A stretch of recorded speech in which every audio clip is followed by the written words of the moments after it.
Confronting the Ego, How to Uncover Weakness and Strive for Greatness. Confronting the ego? What does that have to do with weakness? Isn't everyone striving for growth? These are interesting questions. It turns out that uncovering our weaknesses is quite hard, and the only way we can grow is by understanding those weaknesses.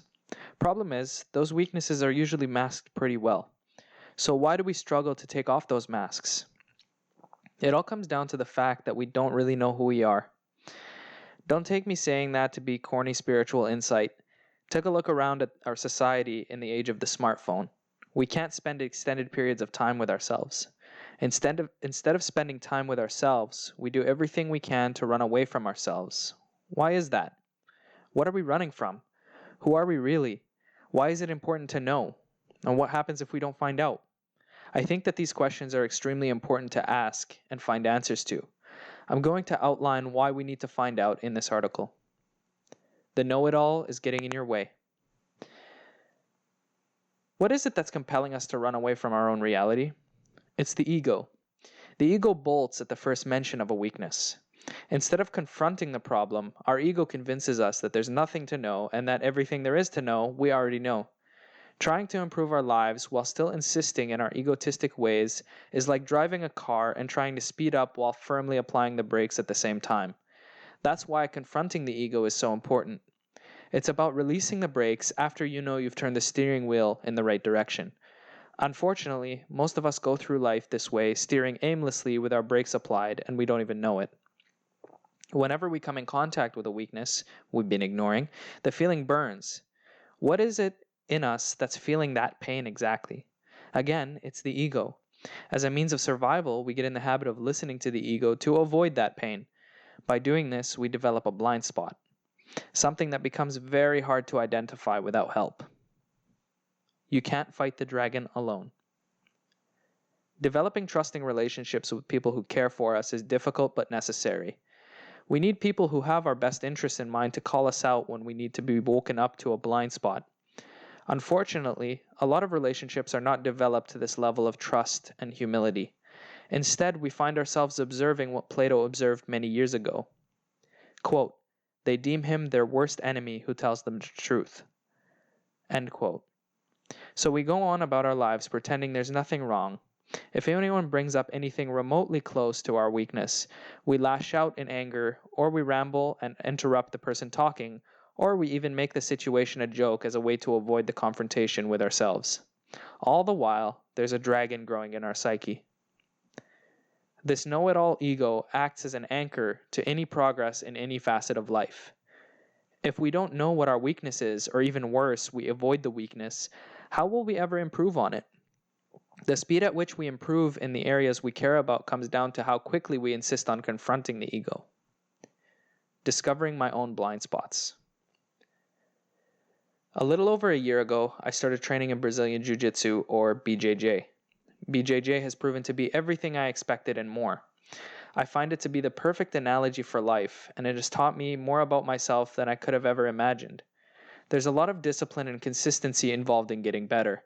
It's also a battle of focus. Who's going to outlast their opponent with good technique and efficiency of movement? It can get very frustrating, especially when someone new walks into the gym and makes you look stupid. It teaches me to swallow my pride and to swallow my shame. Shame and pride are both sneaky ways for the ego to drag us down. Instead, with time and good understanding of hard work, discipline, and humility, we begin to transition to a training that is centered around a love for the sport itself, rather than the external validation. BJJ is a beautiful sport, but also so much more than that. Choosing not to follow the ego. My point is, there are many ways for our ego to be harmed. Things like getting beat by someone new to BJJ, facing criticism at work, getting rejected by a crush, failing in an entrepreneurial pursuit, etc., etc. Regardless of whether these things happen to us or not, does that change our value? Does someone else's criticism or praise increase our value? No. Our value is determined by our concerted effort to improve ourselves for no reason other than wanting to be the best version of ourselves. Marcus Aurelius has a great perspective on this. Quote, "Everything in any way beautiful has its beauty of itself, inherent and self-sufficient. Praise is no part of it. At any rate, praise does not make anything better or worse. This applies even to the popular conception of beauty, as in material things or works of art. So does the truly beautiful need anything beyond itself? No more than law, no more than truth, no more than kindness or integrity. Which of these things derives its beauty from praise, or withers under criticism? Does an emerald lose its quality if it's not praised? And what of gold, ivory, purple, a lyre, a dagger, a flower, a bush? End quote. Finding neutral, unbiased perception. So imagine if we eliminated the emotion from the events that happen to us, both in glory and under criticism. We should move our ego aside and choose not to be emotional. We should instead use these signals as guides for us to improve. Even if we can't stand the person giving the criticism, we should analyze their statement to see whether there's any true merit to what they're saying. We need to be honest with ourselves if we're going to do that, though. In glory, we need to choose to stay even-keeled and look at what we did right and pay attention to what is worth repeating.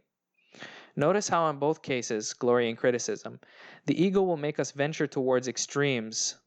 Under criticism, the ego will get angry and bitter, ensuring that we never see our weaknesses. In glory, it will move us towards an elevated ignorance that doesn't lend itself to improvement or growth. Confronting the ego and choosing growth over glory or shame.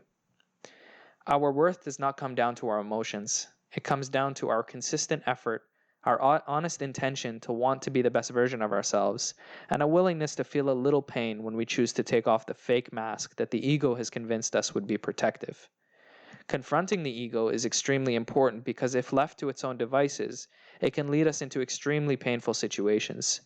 If left uncontrolled, we'll be convinced that we're headed in the right direction, only to find ourselves left to fend for ourselves in a situation we never intended to get ourselves into. The bitterness, resentment, or anger of the ego leads us to make decisions that satisfy the craving of praise or glory. Unfortunately, if we follow that voice blindly, we find ourselves left abandoned at the edge of a cliff, abandoned with all of our weaknesses and very little growth to show for. So what I'm asking is that we take a good hard look at ourselves and ask, what am I being blind to? Answering this question honestly could change our lives by helping us transform our bodies, transform our relationships, or even transform our ability to think. We tend to be our own worst enemy, and it's time we empowered ourselves to see beyond that limiting ego. We have the power within us to create positive change. Let's not doubt ourselves or get too high on ourselves. Let's find the golden mean and drive towards the best version of ourselves. And when we awaken to this possibility, we'll discover new potential. If you enjoyed this article, you can find more like it at www.banafit.com. That's www.banafit.com.